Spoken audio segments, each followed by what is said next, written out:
প্রথম পুরুষ আদম এবং নারী হবা বসবাস করত। কিন্তু শয়তান ছল চাতুরির মাধ্যমে সাপ সেজে আদম এবং হবাকে প্রলুব্ধ করল।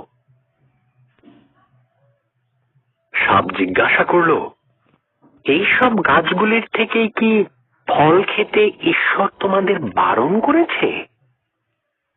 হবা সাপ বলল, তুমি মারা যাবে না। ঈশ্বরের ওই গাছ থেকে ফল খেতে না দেওয়ার পেছনে বিশেষ কারণ আছে।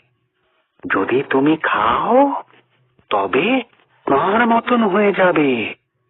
তিনি যা জানেন তা তুমিও সব জানতে পারবে। হবা ফলটি খেল।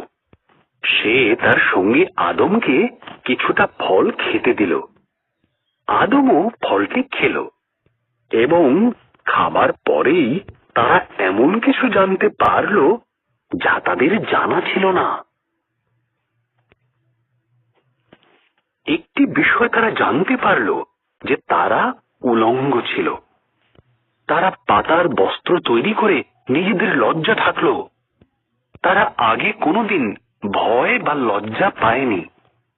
তাই তারা বুঝল কিছু একটা ভুল হয়েছে।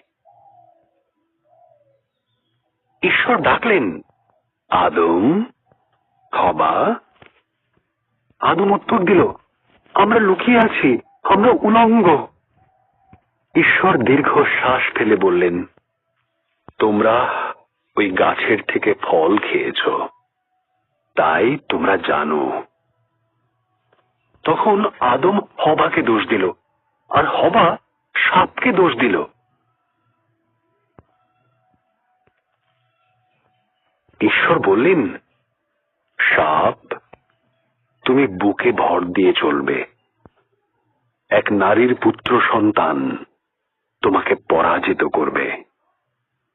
হবা, তুমি কষ্টের সাথে সন্তানের জন্ম দেবে। আদম যা তাদের জানা ছিল না। একটি বিষয় তারা জানতে পারল যে তারা উলঙ্গ ছিল। তারা পাতার বস্ত্র তৈরি করে নিজেদের লজ্জা ঢাকল। তারা আগে কোনোদিন ভয় বা লজ্জা পায়নি। তাই তারা বুঝল কিছু একটা ভুল হয়েছে।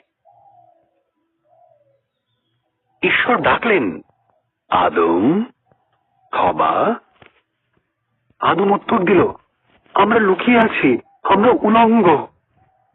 ঈশ্বর দীর্ঘশ্বাস ফেলে বললেন, তোমরা ওই গাছের থেকে ফল খেয়েছ, তাই তোমরা জানো।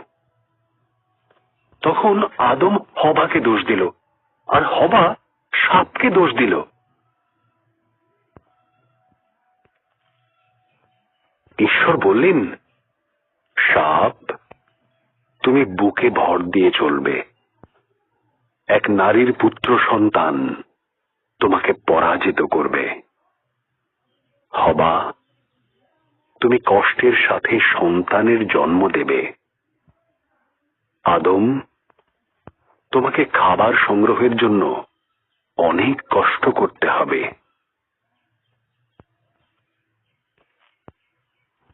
এরপর ঈশ্বর আদম এবং হবার জন্য পোশাক